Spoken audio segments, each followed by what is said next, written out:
moving on to some of the specifics, I would like to give advice on because you'll be actually kind of working on this business analysis activities yourselves. And then I thought it would be good to just give you kind of a snapshot of, or advice, don'ts and do's basically. So do not confuse, do not use confusing or unclear flow. So basically it could be flow charts, it could be something, we're going to look at this in detail, the techniques, but this is basically kind of, so look at this flow chart.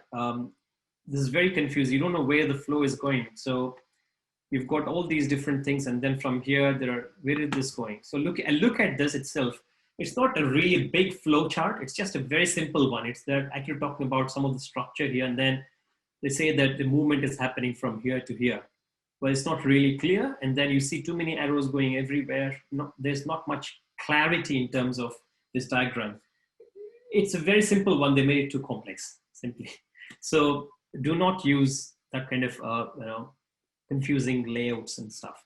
Again, do not include the details or images which do not add any value to your requirement. It could be to the user story, for instance. I do attach a lot of description. And for example, I was talking about the acceptance criteria and the scenarios. I was talking about the given, when, and then. So this given, when, then kind of scenarios are helpful for the story. We also add a lot of these different wireframes. I said I would add the look and feel to give an idea to the developer how it should actually kind of look, the requirement. So I do attach that. I do attach a lot of different things, the prioritization, user story points, estimates, all of these. But then do not try and attach something which is not really adding any value. I mean, this is taken from one of the previous projects that I was associated with. Certainly somehow this is again to do with some of the animals and animal husbandry stuff. They were talking about how to manage all of these. And then this is an image which is placed in the screen. You could actually see that it's not really adding any value to the user nor to the application. Use something which is really important, which is trying to convey something to the user, which is actually asking them to act on it. And similarly, do not use ambiguous words and terms which are not really, for example, users are the application, owners, that's good, trainers, vets, and then say selectors and many more. So how many more? Who are they? So who are they? Who are the people? Who are these organizations? Are these bodies, professional bodies? Are these individuals? Are these groups? Are these associations? Societies? It could be much larger than just that. How important is that? What is the relevance? Are they going to be administrating the application? Are they going to just use it like normal one? What is the level of access, the roles? All of these need to be really, clarified and specified. Again, do not mix up between project and product characteristics. So I think I've been talking about it for quite some time now. So product thinking is about the features, the functionality, customer profiling, users, their needs, their goals, their opportunities, the release of this product into major release, minor release, the release plan, and then specifically about thinking about getting the feedback into this and how we can improve upon it, maintain the backlog. All of these are product, or basically that's a product characteristics. So that specifies your product. That's what we as BAs need to have, the product thinking, design thinking, system thinking. And then of course the customer centricity and the user-centered design, user-focused design, whatever you call it as.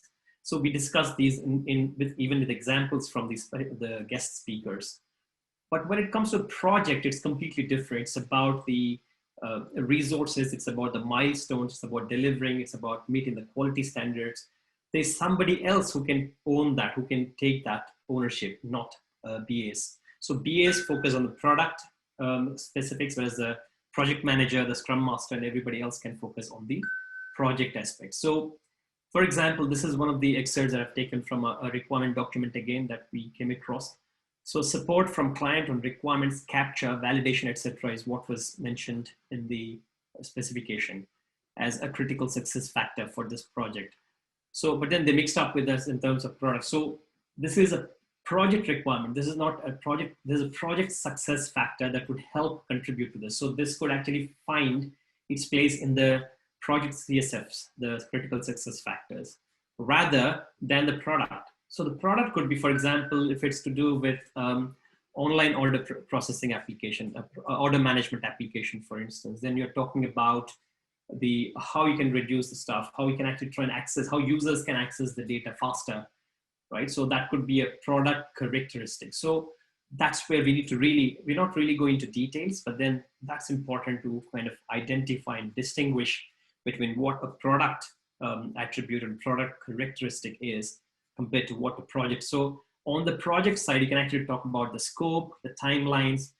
You can talk about the resources required. It could be technical, it could be soft resources, hard resources, 5 machines. I need 5 machines to be able to create these 3 servers or some space in the cloud, or all of these could be the project specific. Of course, it's still dependent on the product, but you're not really talking the features or the qualifiers of the product. So that's why it is really important for us to specify these clearly. And then the underlying hardware and connectivity support. So again, this is not a successful product, but it's actually kind of a dependency. We were talking about the last time, and even we've had a quick look at a video of this before we started this one. We were talking about the challenges, the constraints, the assumptions, the rules, principles, concepts, everything that need to do with the dependency of the stuff. So that's where we're talking about the success factors for the product, which are different from that of the app.